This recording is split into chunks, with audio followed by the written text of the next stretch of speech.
There's nothing there but plastic. Nothing there at all but a...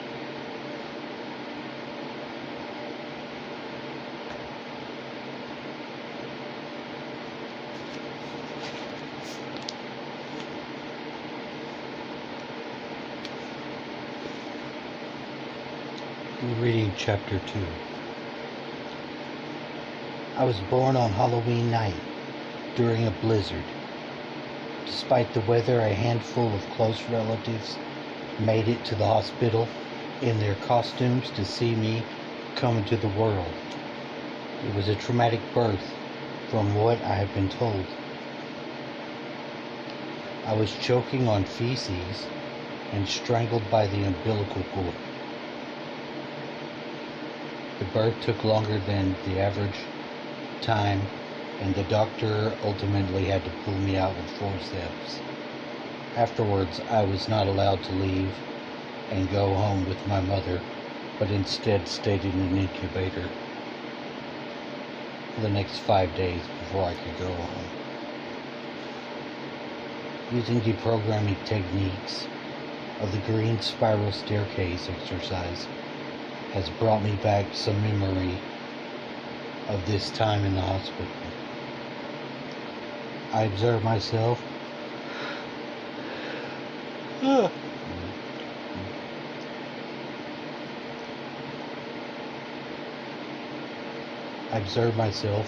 from outside of my body as the circumcision process happened. Also, to my shock, I saw myself being carried away to a balloon full of black people in black and red robes. In the middle was some sort of sexual activity that I know must have been a sort of ritual, as it was the center of attention. I'm not certain what the intent for me being present. Perhaps they wanted to imprint me with an astral entity, or I was supposed to be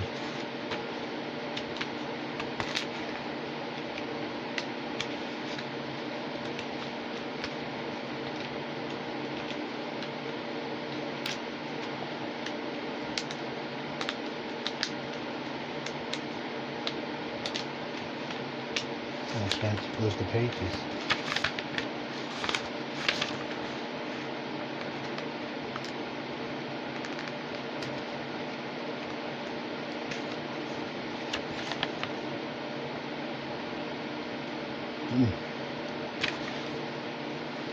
Or I was supposed to be sacrificed. I know my father wanted an abortion, but my mother escaped each time he tried to make an appointment. On at least one occasion, he tried to physically cause the miscarriage with punches. This ritual was not inside the hospital itself, but rather, I believe now, that it was in the church adjacent to the hospital.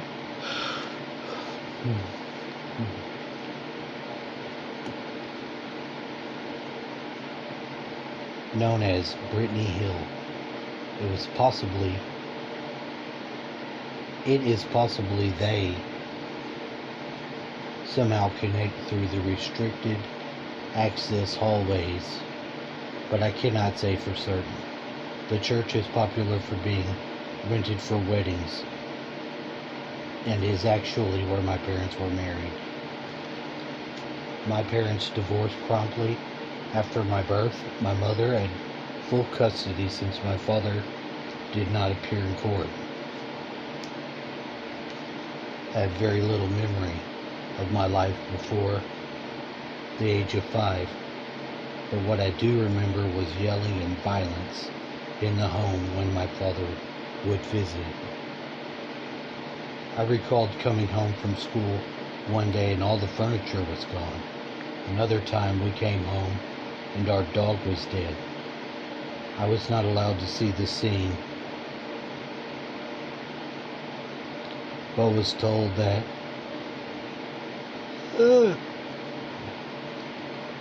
she got her head caught in a small hole in the lace of my mother's bed skirt, and then must have panicked, ultimately strangling herself. Somehow in the process, blood was spattered everywhere, but I don't believe that story at all. I think it's more likely a message, a retaliation, and that she was purposely killed. My grandparents on my grandfather's side showered me with gifts, but then promptly stopped around the age of 5, and then we had no relationship at all. Shortly after that, my grandmother died of rapid onset cancer. This is very bizarre to me now when compared with my grandmother on my mother's side, who also died of cancer. I recall her death being a very slow and agonizing process.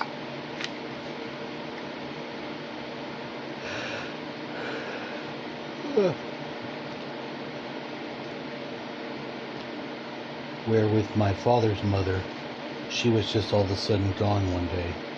When I had inquired about this as an adult, I had been fed lies completely, disregarded before the subject was dropped. Another oddity is that I was always told my grandmother had adopted her own brother after the death of their parents, so that my father's brother was in fact truly his uncle. He then became a doctor in Maryland, I was told, but I've since discovered him to be part of the NSA. My father is an automotive mechanic who had a bad drug and alcohol problem since he was young. He described to me the harshness of his father's beatings and sexual molestation, which I think he contributed to his substance abuse issues. My grandmother was a descendant from the House of Tully that can be traced to the House of Windsor. After her death, my grandfather wasted no time in getting remarried to her sister. He married and had received a lot of money from a divorce in her first marriage, and into the family Westmoreland, who owned a farm in North Carolina.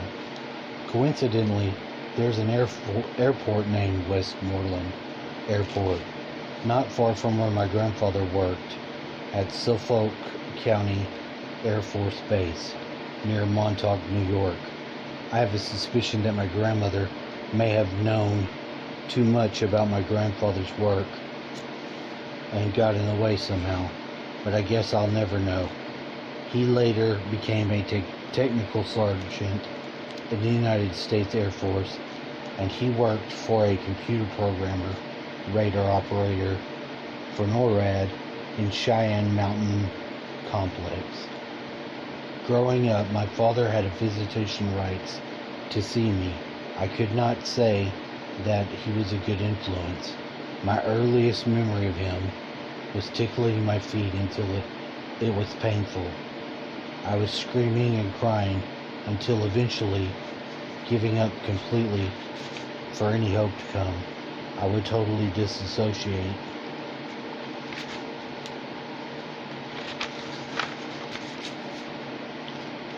Just to play dead and pray for it to stop. He taught me that 666 was the number of the devil, and I went around telling other children, oh,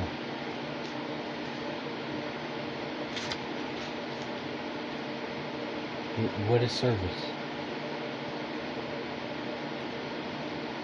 Because how would they know?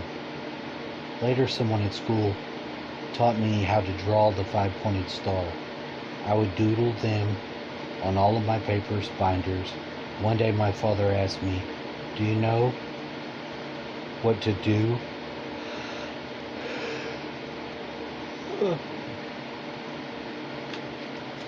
to girls who wear skirts? Of course, I replied no. He had no thought about sex in first grade.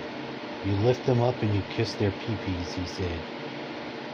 So I took the advice of my father literally, thinking all these things he taught me must be normal. The next day at recess, I did what he said, and of course, it was a big ordeal. But I had no idea what I was doing wrong. I had several physical fights with other children and also knew many curse words already. I became frequent visitor at the principal's office, even to the point she became sort of a counselor and friend. I remember that this school did not have doors on some of the... What? I remember that the school did not have doors on some of the restrooms, making it awkward to use them. When we would change to go to the swimming pool, multiple children would be put into the little restroom to change together. This often resulted in us seeing each other's naked. And I remember there was a joke among the boys to tuck their wieners in so as to look like a lady. Little kids. And laugh about it. I remembered at lunch one day being all alone and encountering the largest dragonfly that I'd ever seen in my life. To this day, I remember having lots of neck issues at the time, as well as nightmares. One of my most reoccurring nightmares involved being hunted by King Kong, size 8, who would always catch me hiding in the same spot under a bike rack. Right before being swallowed, I would wake up screaming and sweating. The other nightmare I had was of a spider the size of my bed crawling out from underneath it and consuming me while I slept. I never felt safe sleeping and always feared the night. I would say it was not a normal fear of the dark, but an absolute terror of sleep and nighttime. I would often empty out my toy box to hide inside of it, or face the wall and not turn around because I was petrified. I had a knowing that something was watching and coming for me. Often I would just wake up feeling very dizzy with a mental image that I was falling into the floor that had opened up but had no bottom.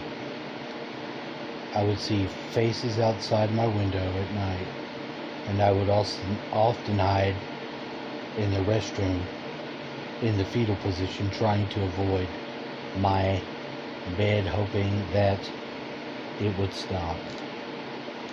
Once I remembered being visited by Santa Claus, but after working with hyperspace oversoul deprogramming techniques, I am now convinced that these visits of Santa was actually alien encounters. We live next to the small private country airport at the time with reported UFO sightings, so I suppose that it is possible, but I still get confused thinking about the logistics of all that. Oddly enough,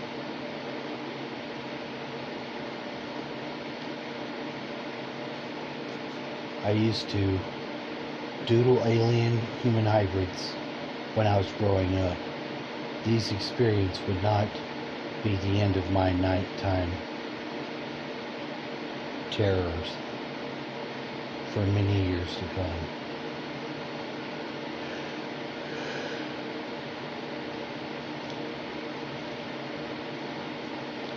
When I first started sending Stuart emails, I had just finished high school and left home to live with my dad.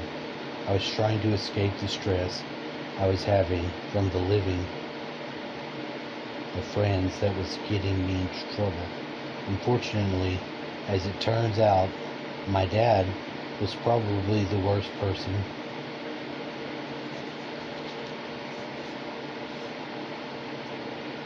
to try to confide in and get away with such things, but we share a common disdain, dislike, and distrust of my stepfather. Those two males are bonding.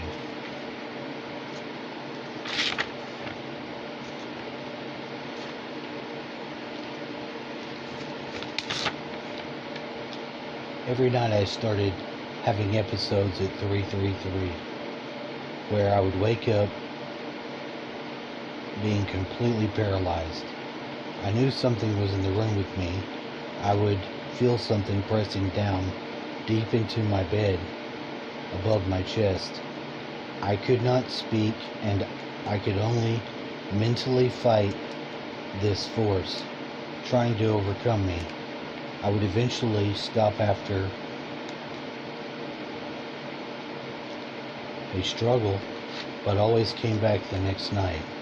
One night during the struggle, I heard a female voice repeating, "I love you," into my right ear. This relaxed me so that I gave in and stopped fighting. Then I felt like literally slip back into my body. I also recall a strong sulfur smell.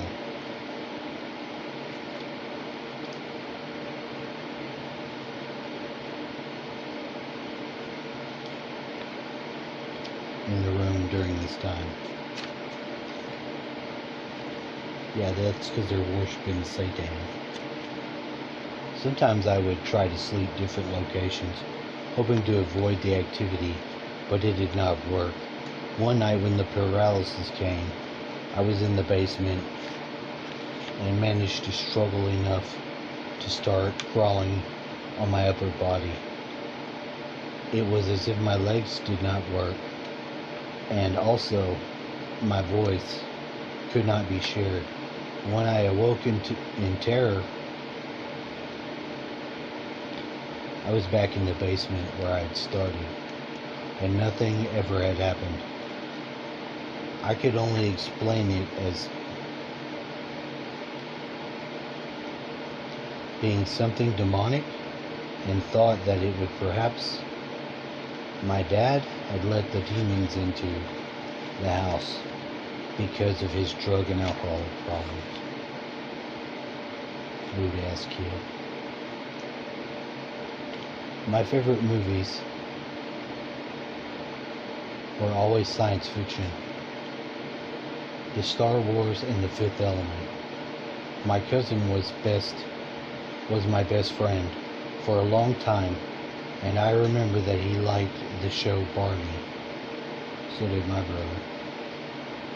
He would encourage me to let his dog lick our faces and mouth while watching the show together. I recall being physically aroused by the dog before, but not mentally enjoying it. I thought it was disgusting. My feeling now is that some part of my pet programming allows me to be aroused by non-humans for ritual purpose. Well, that's great. As it turns out, my first kiss was from my cousin when we were both under age 10, as we role-played video game characters from a game we used to play. We would also do strange things like play the Ouija board and self-stimulate to achieve erections, which I thought nothing of at the time, but now it seems very odd. Back then, I thought it was just a part of normal boyhood body exploration. This trend remained with my closest friend in high school, who taught me to watch porn. He would insist that we take turns privately closing ourselves in a room, then masturbating. He also told me how he named his penis and encouraged me to do the same. He insisted that we both choose demonic names for it. I had always had a hormonal difference. I was very thin and had more facial hair than others during high school. A lot of girls became interested in me, but I never understood the signs or what to do. I was shy and afraid, so awkward. To now have this new success. I have never been in an exclusive relationship with the opposite sex in my life. My life lasts longer than a month. Once I had someone who wanted to commit to me, but I was young and too afraid of that and pushed them away. Since high school, I have had nothing but brief sexual encounters that leave me feeling empty and alone. There were always drugs or alcohol involved in initiate the relationship, and both the girls and myself would be promiscuous later on. Then, other times of my life, I would stay sober and try to achieve better results. With no success, I would end up going 1 or 2 years without having sex, and then find myself feeling so alone that I would revert to my old habits and use alcohol and welcome activity from any stranger if I did not enjoy it.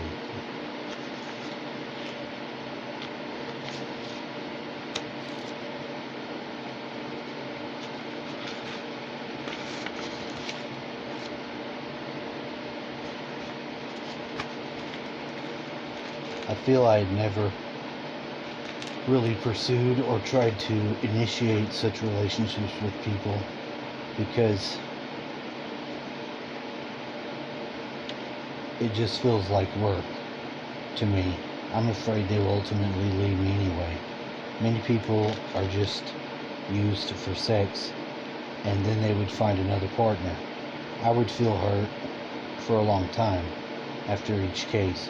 Pornography must almost always be used for me to bring myself to an orgasm, even if I don't enjoy it and find myself ashamed after the act, if the only way that I am able to finish the job. Eventually, it is a bodily need at some point that needs to be released, such as blowing your nose. I waited till the pent-up tension is critical and affecting my mood or behavior before addressing it. Perhaps one contributing factor to all this was a child. I learned how to hold my urine in for as long as possible before ever going to relieve myself. My father would not permit me to use the restroom as a child and forced me to hold it. Eventually, I developed such a social anxiety that I could not go to the public restroom. With my first sexual partner, I almost always had blue balls or debilitating migraine headaches during sexual activity. At times, I have completely shut down before engaging and had voices in my head saying that God does not want me to do this. The first time I performed cunnilingus, I got a bloody nose immediately, which was strange timing, and also pretty embarrassing. I once was with a girl who had a monarch butterfly on her journal that I happened to see before we had sex, and during the act I got a severe migraine headache that I had to stop.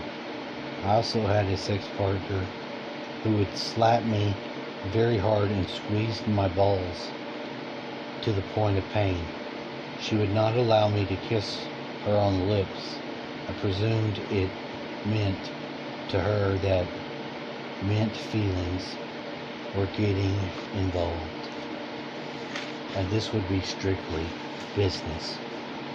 She then told me she wanted to later develop a relationship with a female, which she did, and perhaps in some other functions of programming. I also noticed a trend that happened with almost every sexual partner of mine. Shortly after they leave me, they became impregnated by someone else, and then stay with them for 1 or 2 years before separating with that person as well. Now I feel that this has something to do with my programming and them absorbing DNA from me that imprints the new child, who can be programmed too. It is oddly similar to the movie Good Luck Chuck, where everyone he sleeps with leaves, and next person they find is the person they marry. So Chuck becomes a kind of commodity with people lining up just to use him so they can find happiness with that person after him. He tries to be happy for them, but ultimately feels alone and unhappy. Every girl I attract is usually a monarch butterfly or a dragonfly decoration in their environment somewhere. Sometimes they have esoteric tattoos or piercings, and always smoke cigarettes. One night, while I was observing the details around me, looking for possible triggers, I noticed something strange at the concert with a coworker. I noticed a small figure on the stage of an owl, like the one seen of Molech at the Bohemian Grove. When I saw this, somehow I had a knowing inside that we would end up having sex. It turns out that we did sleep together that night, even thought I felt conflicted about it. I felt like somehow it was programming function, but at the same time, after you sleep alone for 500 days in a row, it's hard to say no.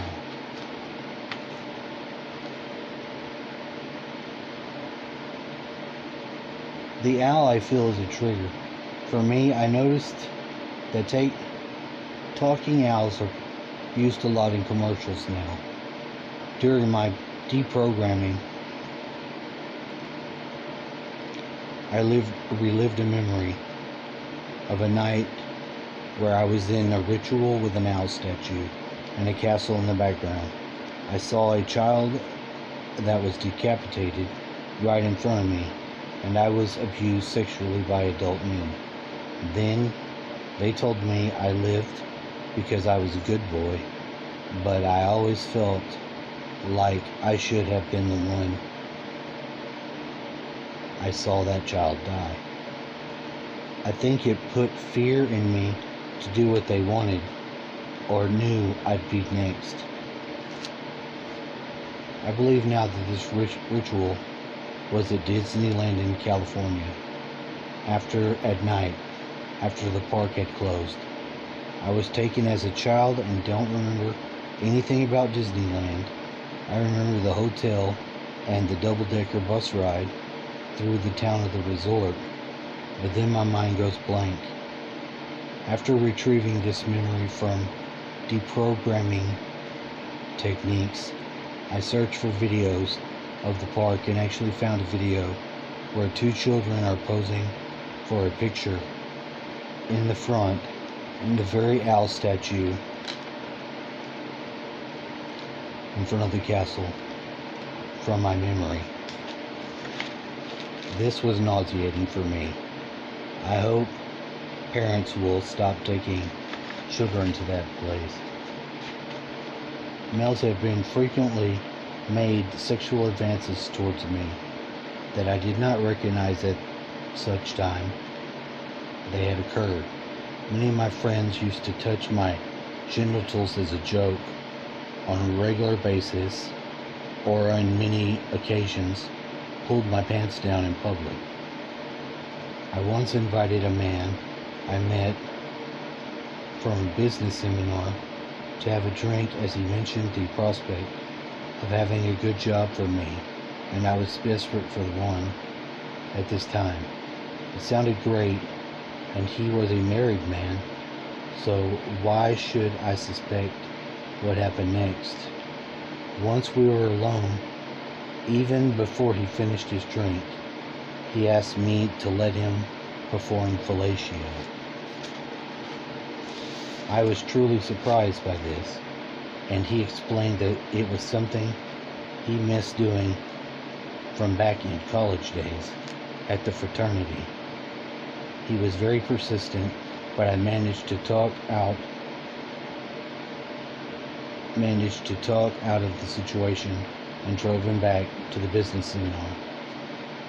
I have also been invited to threesomes and offered to share sexual partners with people that I barely knew or just met. I was always surprised by these things, but I suppose it is more common now with the new world religion programming. My father used to sell cocaine in high school, and when he met my mother, he got her hooked on it. As a teenager, when I was searching his apartment for his drugs to destroy them, I found that he had a new sex toys, and hardcore anal pornography. I can see now why my mother always wanted to keep me away from him. My mother lost her virginity when she was a teenager, walking home from school. Two boys picked her up and raped her, and then dumped her off in the back street near the woods. I think such traumas make it easier to self-medicate in later life. My mother was also given LSD without her consent, and she had a bad trip not knowing what she was on. I was also given LSD by a friend who said it would help open my mind. I was naive and trusted the wrong people, and already had an issue with marijuana. I always wanted acceptance, but find it's hard to relate to most people who have ordinary discussions with them for long before boring and feeling alone. As a young teen, staying at my father's apartment during the mandatory visit, he used to expose himself to me after taking showers. I would detest and say that I did not want to see this, but thought it was hilarious, and often called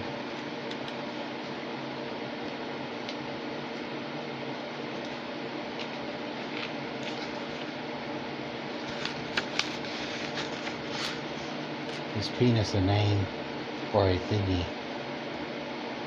He thought it was bravado to show me what I was going to have one day.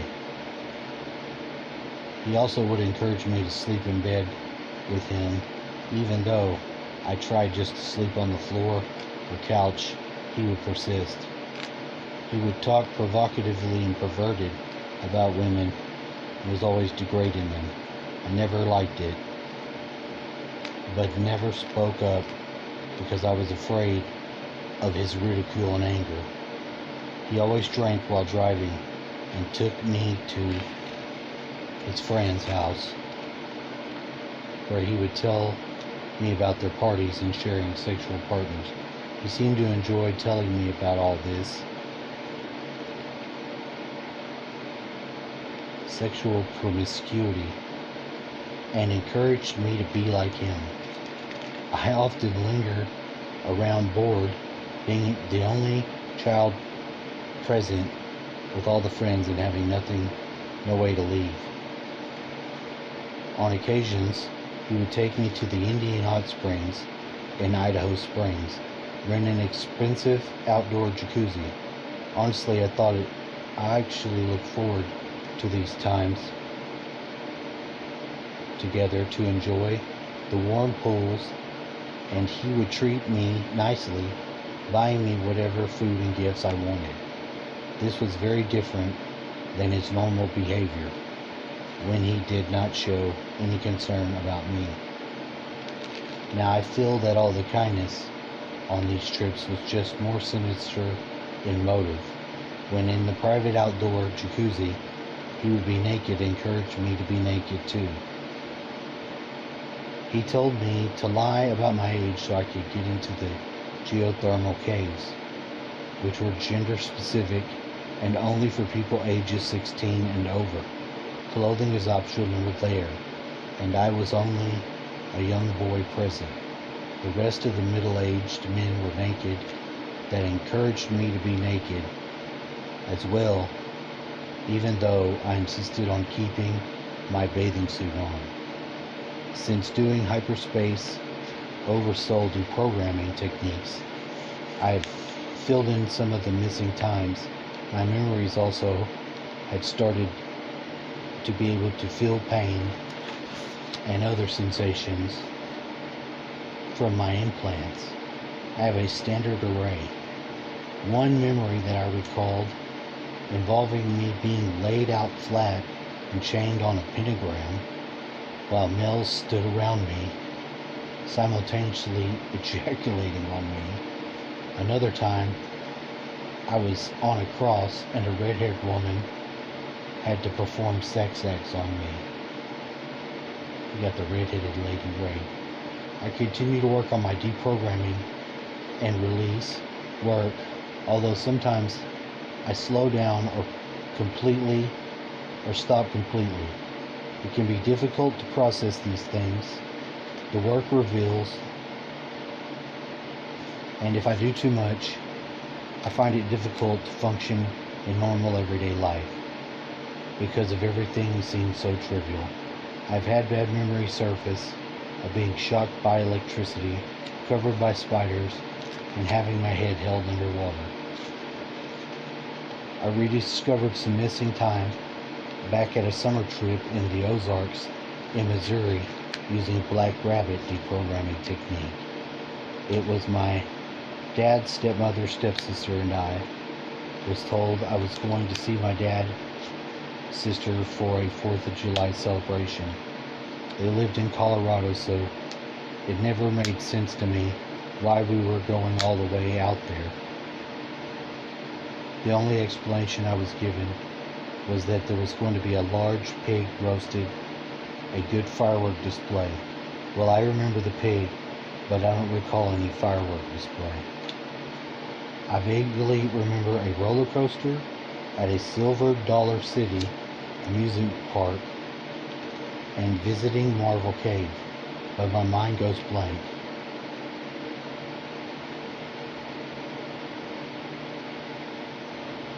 After deprogramming, I recalled there was an underground trolley cart that was supposedly abandoned, not in use.